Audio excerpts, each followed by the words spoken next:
This is CGTN, China Global Television Network.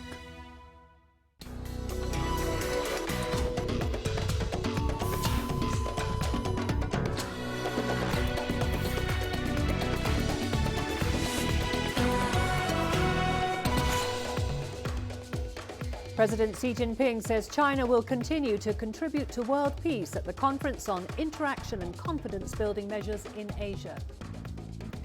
A WHO panel says the current Ebola outbreak in DR Congo is not an international emergency.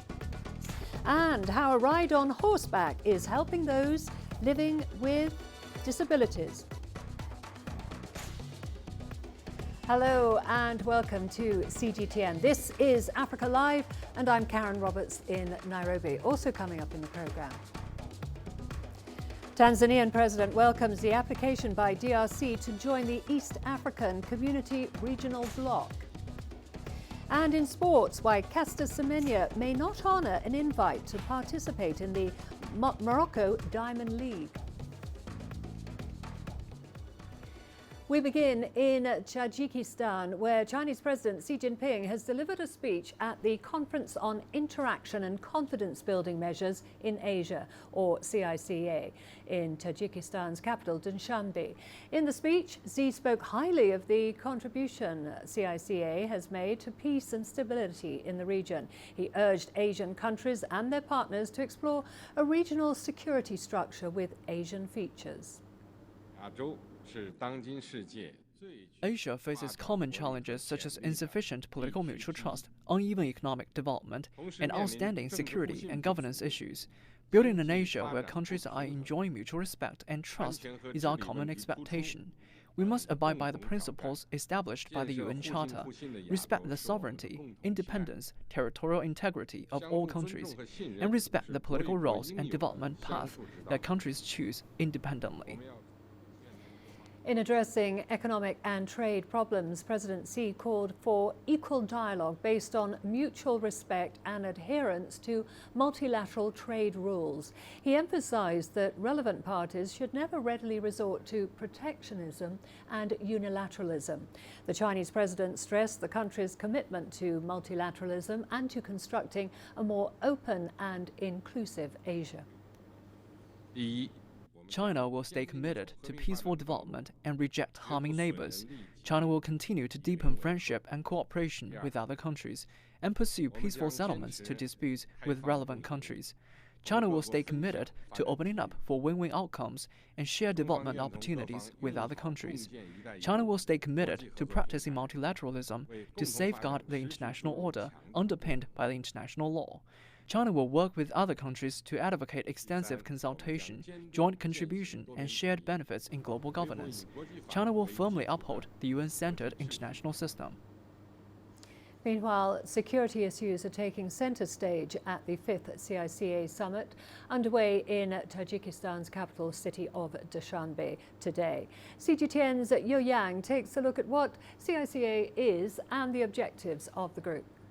The Conference on Interaction and Confidence-Building Measures in Asia is an intergovernmental forum for enhancing cooperation towards promoting peace, security, and stability in the region. The key idea of the conference is based on the indivisibility of security, joint initiative, and mutually beneficial interaction of small and large states. There are 27 member states in SIGA, including China, Russia, Pakistan, Tajikistan, South Korea, and India. And 13 countries and organizations are serving as observers of SIGA. Among them are the United States, Japan, Malaysia, the United Nations, and the International Organization for Migration.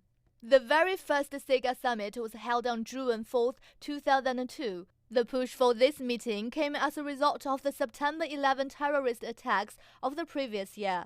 Thus, counterterrorism became a core issue, and it has been a focus of the subsequent meetings.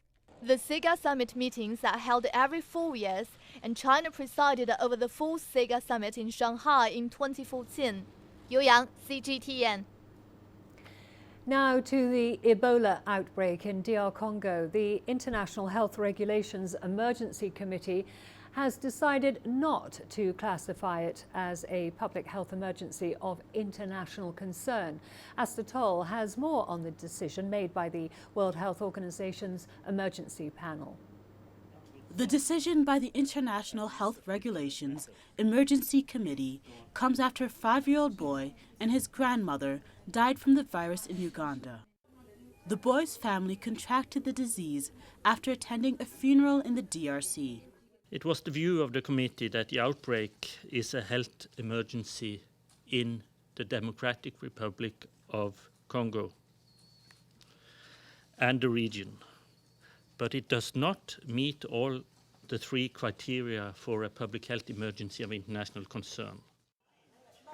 A health emergency of international concern requires the situation to be serious, sudden, or unexpected, carry public health implications beyond the affected state's national border, and may require immediate international action. Health workers have been working in the DRC to contain the outbreak, with the WHO noting the risk for cross-border contamination was always high.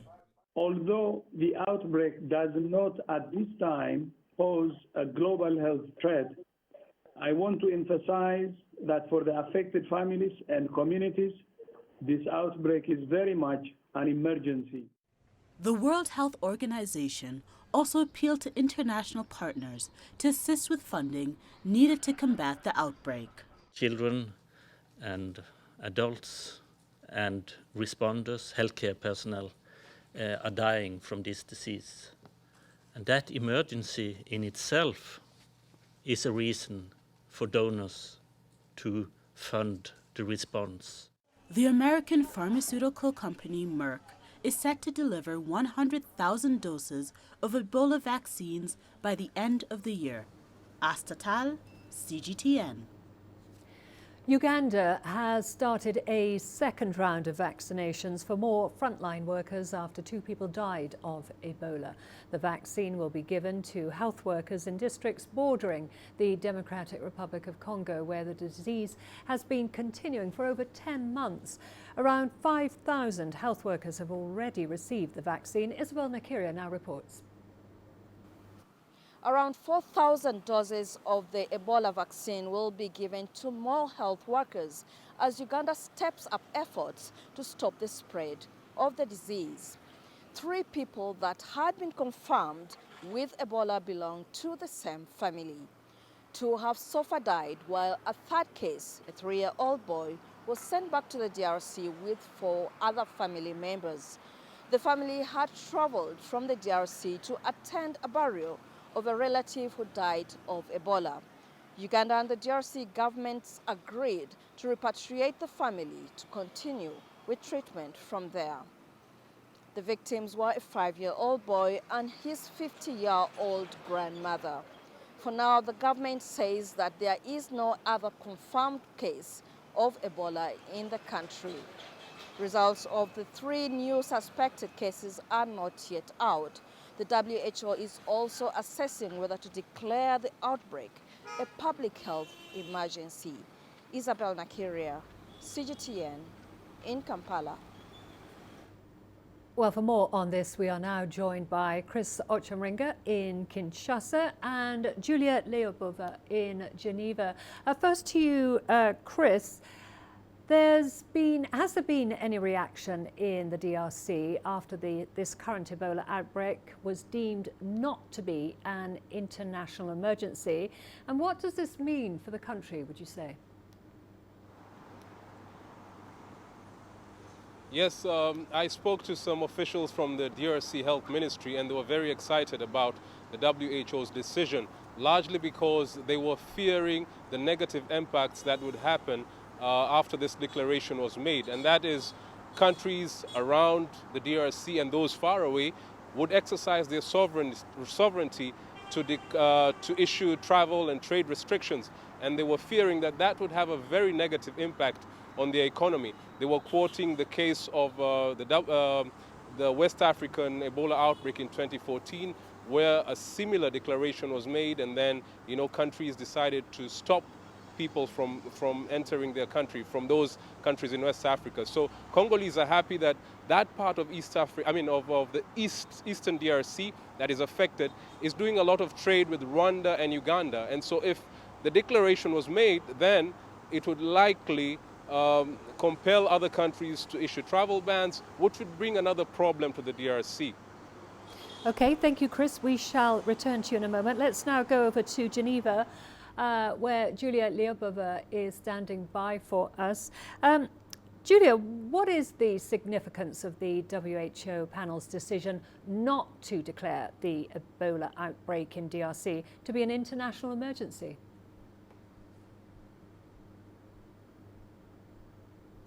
Well, that's right. After an emergency committee meeting, which lasted for several hours on a Friday, the WHO has decided not to declare the current Ebola outbreak in the DRC an international emergency. This is the third time it has done so since the outbreak began in July 2018. It said it is an emergency in the DRC, but it is not an international emergency because the risk of it spreading to internationally is low.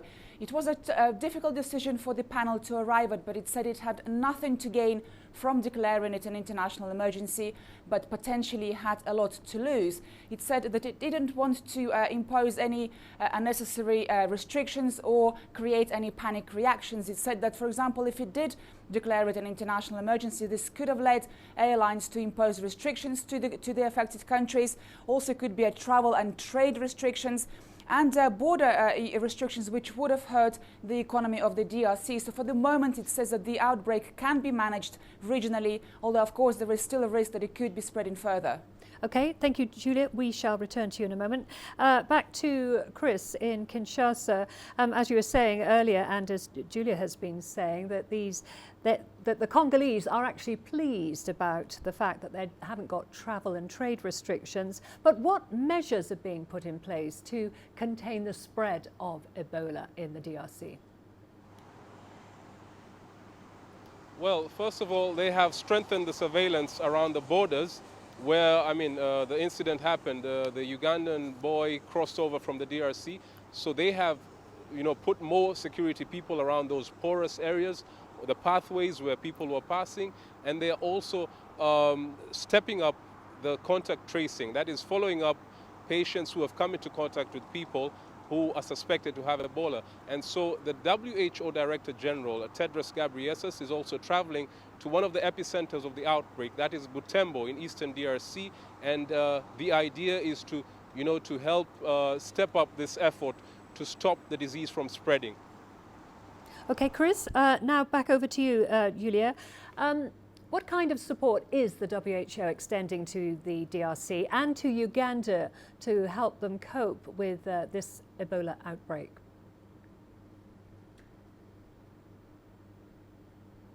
Well, the World Health Organization says it has up to more than 800 people on the ground responding to this outbreak. And as just the guest had mentioned, the Director General of the World Health Organization is also in the area right now, lending his support and trying to deal with this outbreak as well. And what the most important thing for the WHO right now is that it's appealing for funds. It says that children are dying, that people are dying, and that member states need to step up their efforts and help this outbreak financially. It is looking for $27 million US dollars as soon as possible to help to respond to this outbreak as soon as possible. And as well as this, of course, it says that there is a risk of it spreading to neighboring countries. And like what we saw earlier today in Uganda with a young boy and his grandmother who have died in Uganda from Ebola. And of course, the border controls, that is a huge issue there.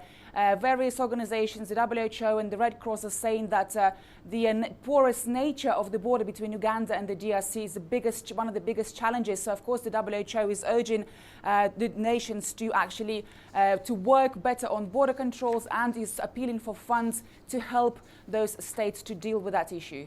Okay, thank you very much. That was Julia Lyubova there in Geneva, and earlier, of course, we spoke to Chris Ochemringa in Kinshasa. Moving on to other news now. In South Sudan, it needs $12 million to improve its Ebola preparedness and prevention measures. That's according to the government and the United Nations. CGTN's Patrick Oyet now reports from Juba. The World Health Organization says the risk of Ebola spreading to South Sudan is very high, and so the government and the UN say $12 million is needed to help prepare health workers. If we think that preparedness is expensive, response will be much more expensive, not only in terms of the money, but in terms of human lives, in terms of development, even in terms of our ongoing peace process. The UN says the new plan identifies gaps and prioritizes activities in trying to prevent the arrival of the disease. The government, UN and their partners say they have trained 900 frontline healthcare workers and community volunteers on signs, symptoms and protective measures across the country, and that they have pre-positioned personnel protective equipment in high-risk locations, including screening and surveillance points. That includes 25 screening sites at border entry points and 4 isolation units. A team from our lab here was sent to Germany for training. They came back with confidence. We are just now waiting the arrival of the mobile lab that could be taken to any point when it is needed. The UN says the plan includes a 72-hour outbreak response, containment plan and a vaccine readiness strategy, but of course it's an eventuality that everybody hopes will never happen. Patrick Oyet, CGTN, Juba, South Sudan. Well, we are going to a short break now. Don't go away. Lots more to come, including over 60% of South Sudan's population at risk of starvation, and how African countries are fighting the social stigma associated with albinism.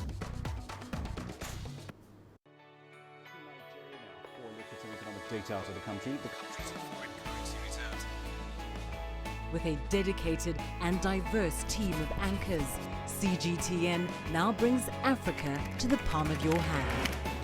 I'm Penina Karibe in the heart of Nairobi, which is bustling. From everyday heroes to the continent's most powerful figures, we bring their voices to you. We haven't changed. And this is something most of us are very excited about.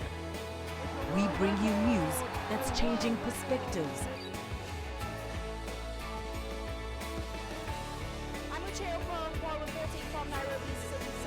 News that brings Africa to the world.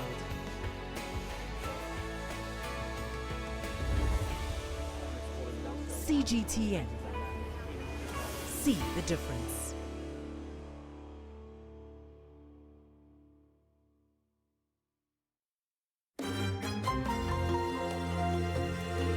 Africa Live. Find your voice.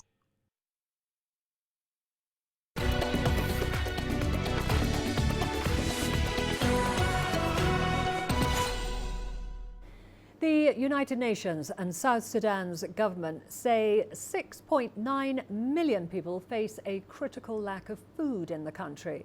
Representing 61% of the population, it's the highest number of people facing food shortage in the country's history. CGTN's Patrick Oyet reports from Juba. The United Nations says there is persistent economic instability and 6 years of civil war is to blame for the acute food shortage. It went on to say the population displacement from the war contributed to disruption of people's livelihoods. Many farmers here haven't had time to till the land. A peace deal signed by President Salva Kiir and opposition groups last September has brought relative peace in the country. However, rains have been delayed, denying many here the opportunity to cultivate their land, and there are also issues among farmers themselves.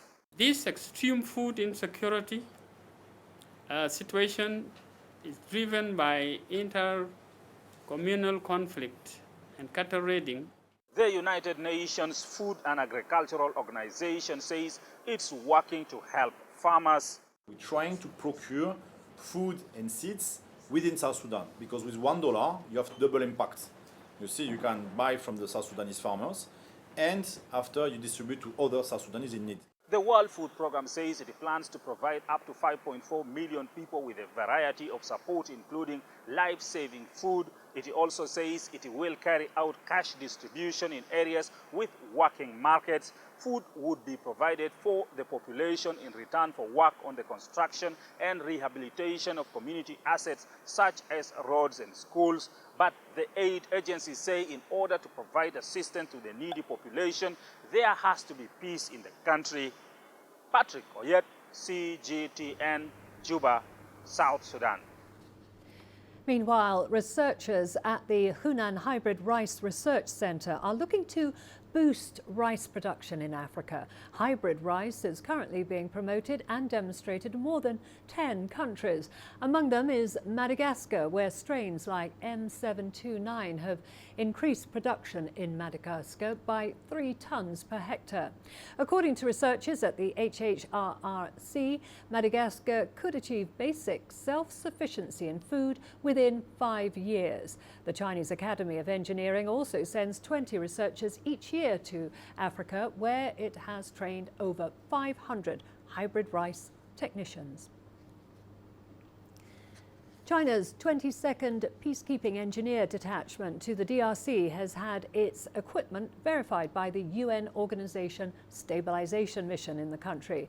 This is the 3rd equipment verification since the mission's deployment in the area more than 8 months ago.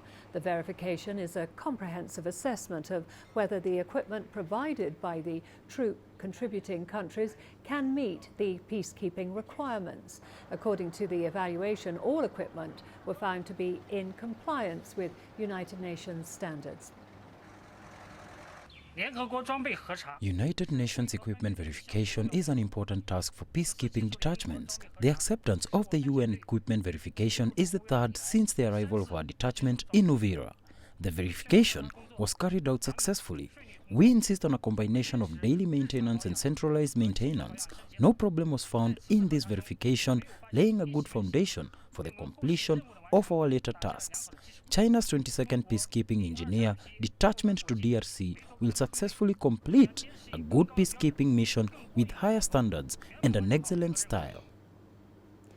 To mark Albinism Awareness Day, at least 100 people living with albinism in Nigeria have gathered in the capital Abuja to call for an end to discrimination and social exclusion.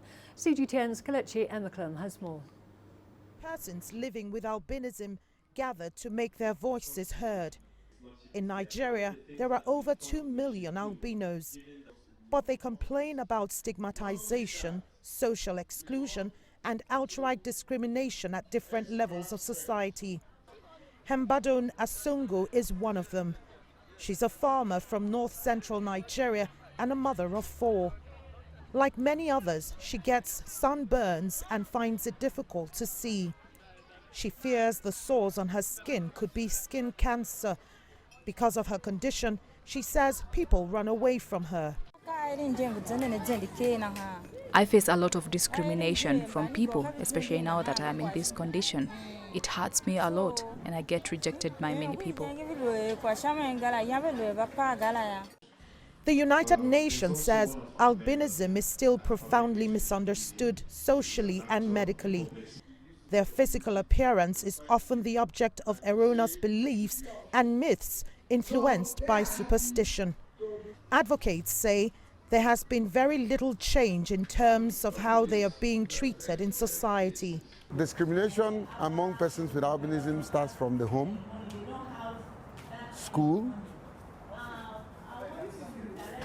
churches and mosques, and then the larger society. And of course, the workplace. The workplace discrimination is hideous. It is so pronounced that employer of labor will tell you, oh, you're a person with albinism, I can't employ you. And they do that ridiculously. They will ridicule you. The UN says there have been nearly 700 cases of attacks and killings of persons with albinism in 28 sub-Saharan African countries since 2010. These are reported cases alone. Majority of persons with albinism in some countries die from skin cancer between 30 and 40 years of age.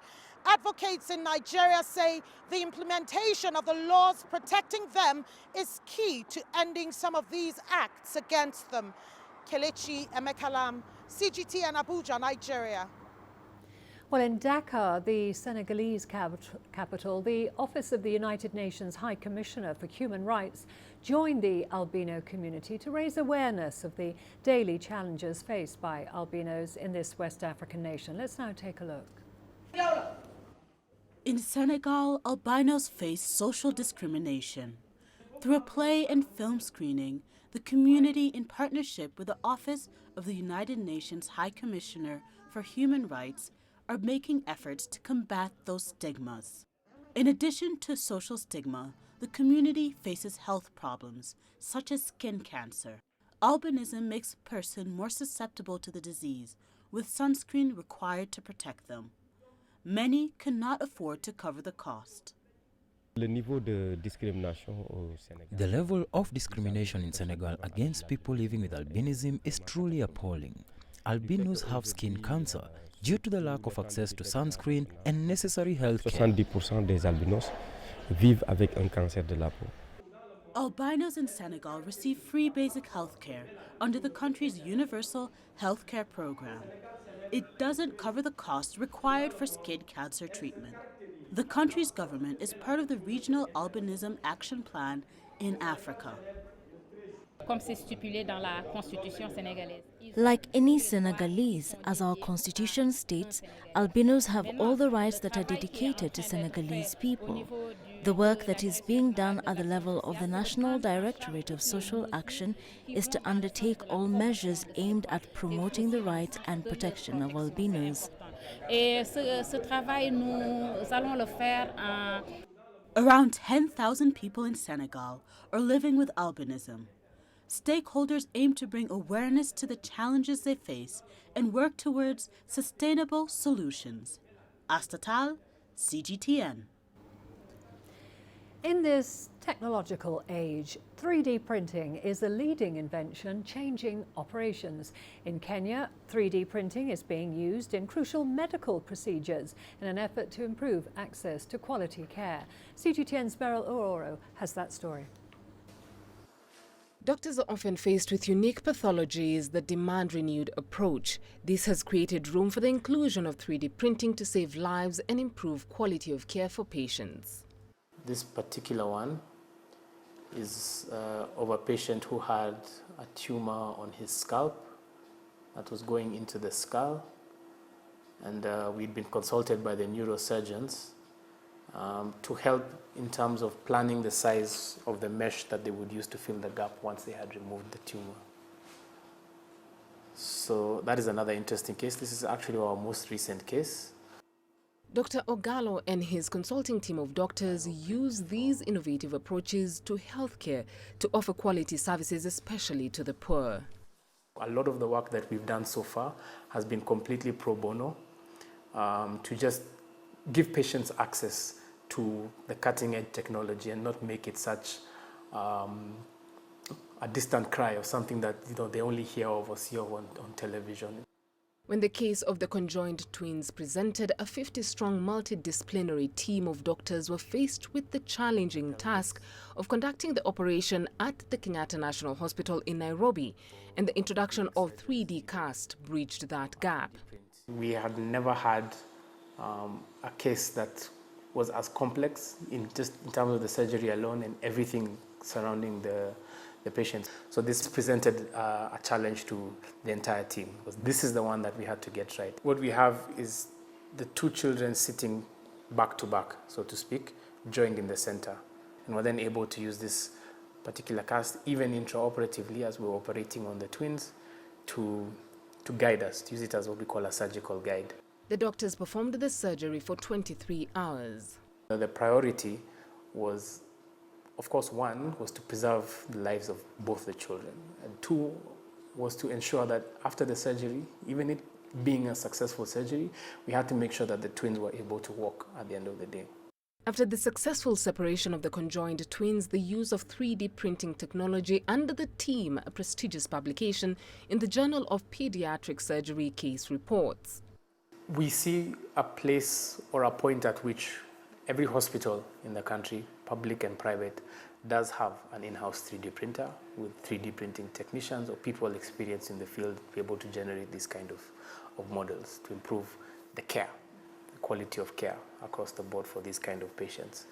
We are trying to see, or we actually have, projects in the pipeline for not just printing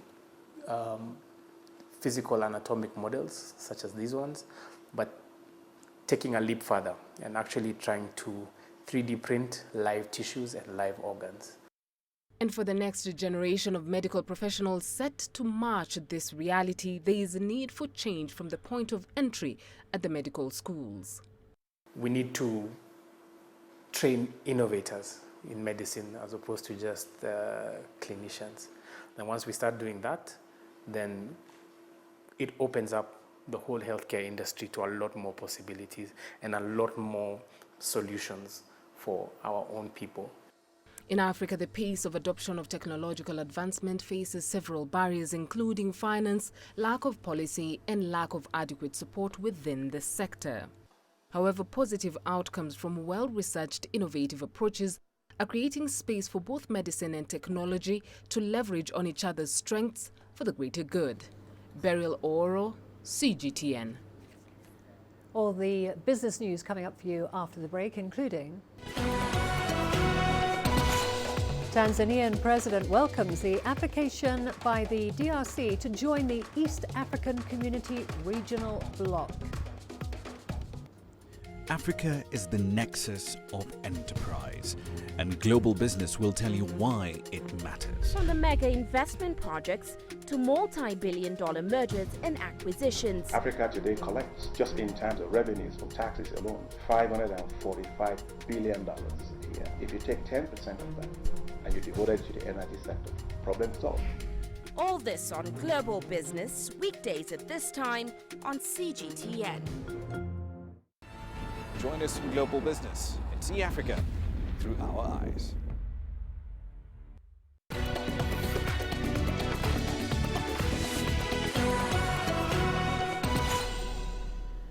Tanzanian President John Magufuli has applauded the DRC's application for membership to the East African Community.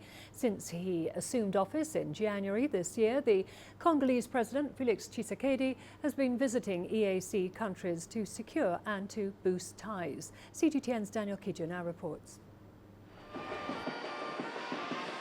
DRC's President Felix Tshisekedi wants to make history. Just months into his presidency, he has already visited 3 East African countries, and now he's in Tanzania with the aim of boosting mutual growth.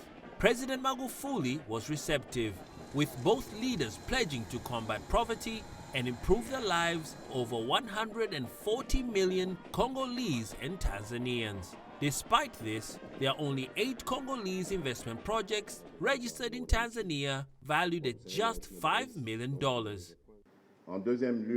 We both realize the necessity to increase the possibilities of these economic exchanges in order to reinforce economic growth. We recognize the low economic exchange between the two countries. President Tshisekedi toured the standard gauge railway site where the project to construct a standard gauge railway is implemented. He also visited the Dar es Salaam port that is being expanded so it can handle containers, doubling its capacity to handle cargo. He told me how satisfied he was with the construction of the standard gauge and the services given at our port. He said he is going to plan on how they can effectively use the Dar es Salaam port, especially as we promised to sort out the small nuisances that existed. As it stands, the port has a capacity to handle between 3,000 and 4,000 containers. Expansion will push that up to some 6,000 containers per year. According to government statistics, the DRC leads in terms of transit goods that pass through via the port of Dar es Salaam, with Zambia coming second. So with this renewed commitment, it is expected that this port and the SGR Railway would be a key artery to facilitate economic growth for both countries. DRC already accounts for about 6% of total export from the EAC countries, but membership of the group could be transformational. Daniel Kijo, CGTN, Dar es Salaam, Tanzania. Authorities in Uganda are carrying out a major investigation into the transportation of currency notes by the central bank. 8 central bank officials have been held, as Leon Esenyangi now reports. The matter under investigation involves a recent consignment from France where Uganda's central bank had procured new currency notes. Last April, the central bank transported additional pallets on a chartered plane than had been listed on the inventory. A statement by the central bank governor says the bank staff reported the anomaly. However, authorities say the extra cargo belonged to private businessmen and 2 international organizations. For now, our investigations are focusing on government entities and officials who should have done due diligence to ask them why, if this was a chartered plane, why did it carry extra items? A number of senior bank personnel, including the Director of Currency, Procurement and Security at the central bank, have been held. Customs and Civil Aviation Authority personnel will also be interrogated. Central bank operations still remain uninterrupted. Leon Sanyanga, CGTN, Kampala, Uganda. To Egypt now, where the Chinese Noodle Promotion and Investment Conference has been held in the capital, Cairo. The event brought together pastry chefs from more than 10 well-known noodle companies in Qinghai, showing their prowess. 3 noodle companies from Haidong City are set to open restaurants in Cairo and Alexandria. The launch will give Egyptians a taste of China's delicious cuisine and a new cultural experience. To South Africa now, Inkantura is a contemporary African jewellery brand founded by Zimbabwean-born Patisiwe Katura Hlongwane. Hlongwane's unique pieces merge skills gained in architecture with a fascination for colour and materials. CGTN's Yolisa Njamela has more.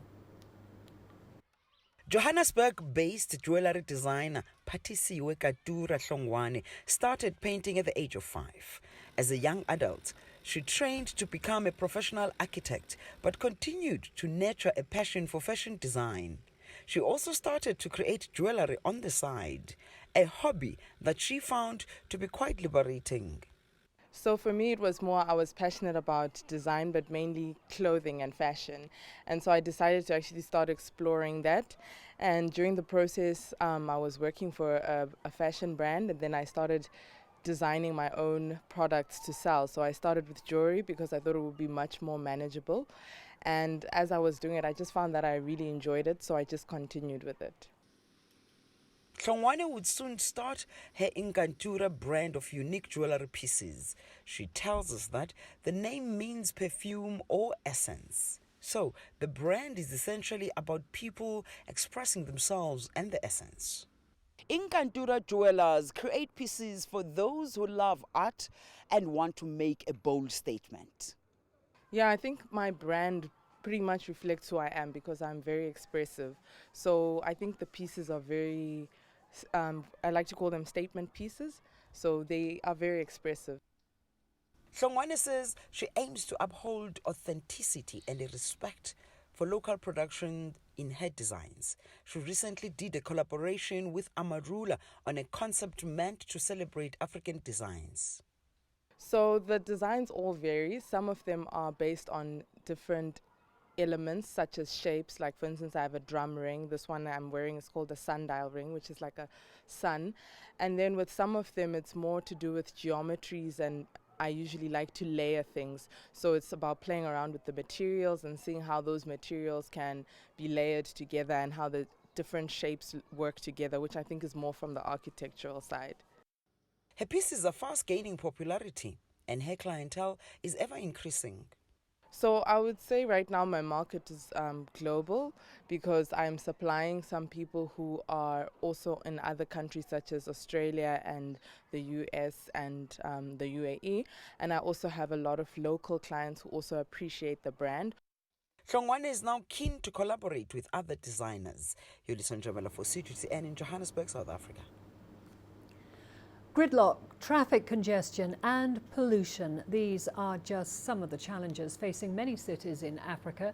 In Nigeria, an app called Lara is now helping millions of commuters in Lagos to navigate the traffic. CGTN's Deji Badmus explains how. It's been hailed as an app that is helping to solve some of the transportation challenges in Lagos in a very unique way. For the millions of residents who use the city's public transportation system, Lara, as the app is called, is helping them to navigate the city knowing exactly how much the fare is. It's a creation of 3 young men who say their initial motivation was to help solve a noticeable transportation challenge in Lagos. It's a chatbot that's built to help people with the local public transit directions. At its core, the company's mission here is to build solutions that help people plan, commute, and connect better on their trips. And Lara, it's just a chatbot that shows a whole lot of effect of what she does. Google Maps is it's mainly focused on giving people driving directions around the city. In other more developed cities, they have public transit directions as well as fare codes. But in developing cities like ours, where that information is not available, that's where we come in, and that's the distinguishing factor for us. So we are able to provide public transportation modes from, shuttle buses, downfall, to Okadas, which are bikes, bike taxis, ferries and everything. So we provide all that public transit information and also include fare codes and time estimates. Building the database needed to drive the chatbot was not an easy task and took some time to get the needed information to feed into the app. A lot of manual on-ground work actually has to go into place, and as you already said, using local knowledge as well to hyper-local knowledge is one very key resource. But I think a key resource as well is having the skill sets to know how to acquire this data and also to maintain this data. Lara.ng works just like popular messaging apps WhatsApp and WeChat. The difference is that rather than exchange messages person to person, you would be doing so with Lara, the chatbot, which is basically an AI. Once logged onto Lara.ng, the process is quite simple. Just enter your start location and destination, and Lara would work out the navigational guide providing different transport options, the fare, and the estimated time of travel. It's just as simple as that. Lara now covers 3 cities in Nigeria and 2 outside the country. Over 10,000 people now visit Lara.ng every day. But Samuel and his co-founders are aiming higher. We have talked to people that have said, this is a problem in Brazil, this is a problem in Thailand, this is a problem in many other continents around the world. So yes, we are starting in Africa because that's what we know best and because that's what we're most passionate about, but we have aspirations to go elsewhere as well. The first time I came to this city, in order to move from one point to another, I had to ask for directions a lot, even from strangers. And to be candid, that can be discomforting. But first-timers don't really need to bother themselves about that anymore. All you just need to do is simply ask Lara. Deji Badmus, CGTN, Lagos, Nigeria. Well, we are going to a short break now. Don't go away, lots more to come, including how a ride on horseback is helping those living with disabilities in Zimbabwe.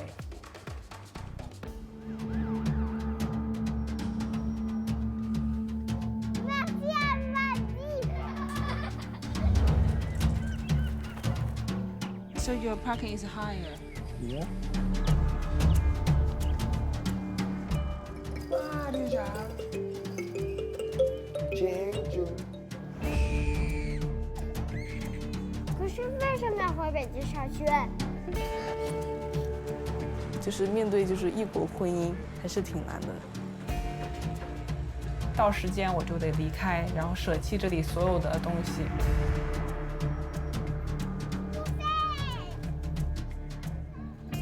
Yes, never use the contract word.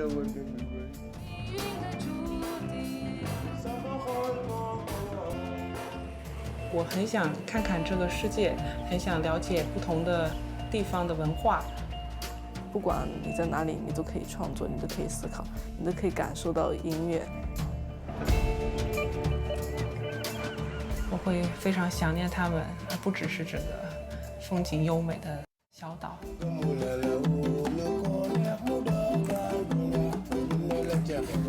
因为中国是我们家，然后肯定要太美了。哦，真。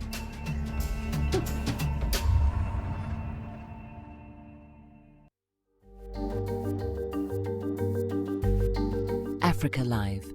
Find your voice.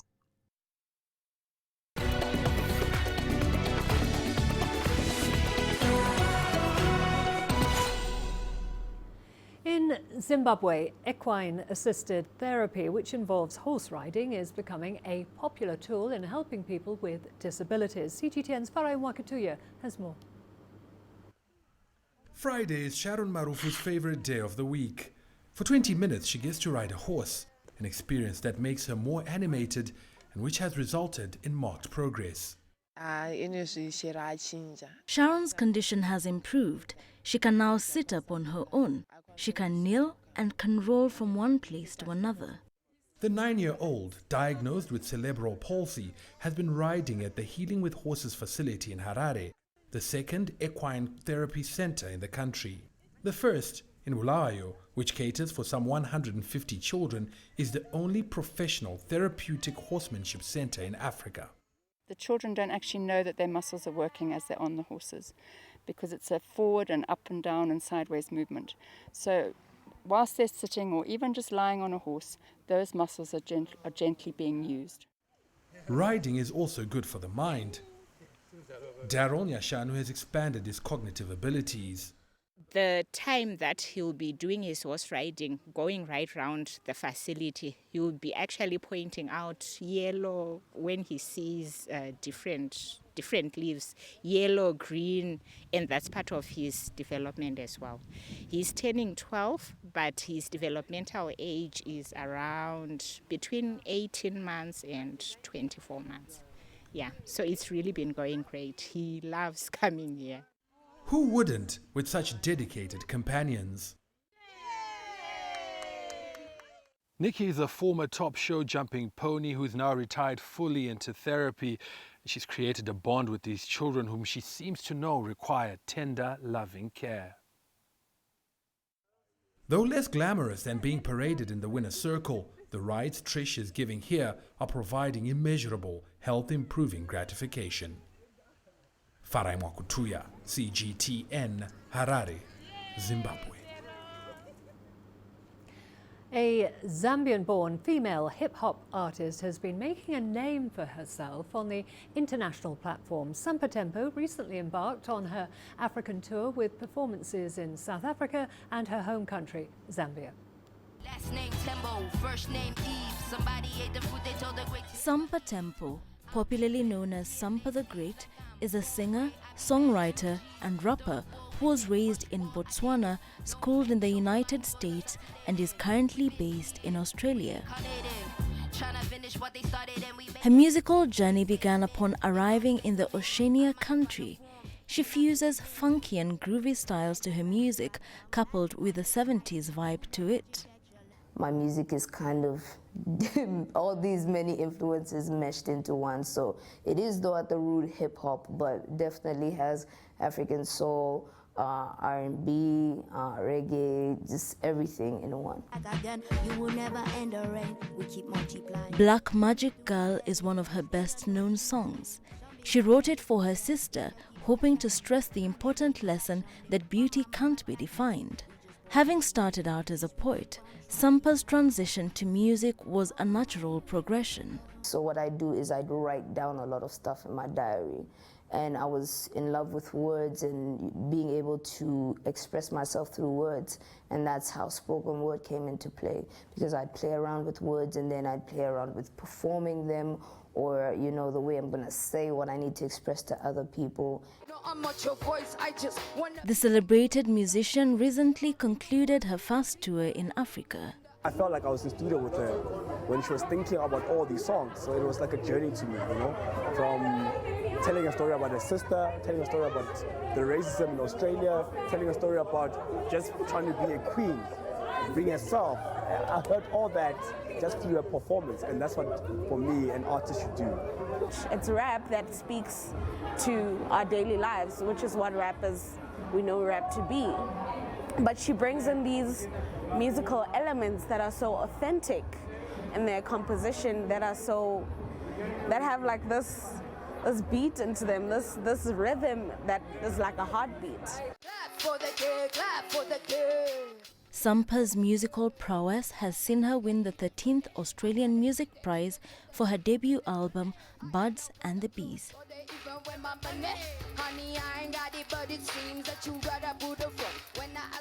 She currently has a new album scheduled for release later in the year, with a US and a European tour planned that will see her perform at the Glastonbury Festival.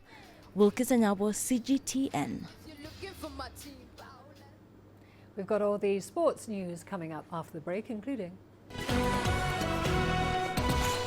why Caster Semenya may not honour an invite to participate in the Morocco Diamond League.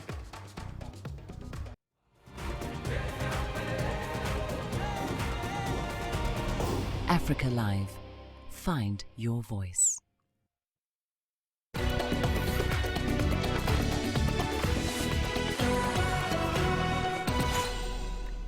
We begin with athletics news. South Africa's Caster Semenya is expected to run her second 800 metres race and her first in Africa at the IAAF Diamond League meeting in Morocco.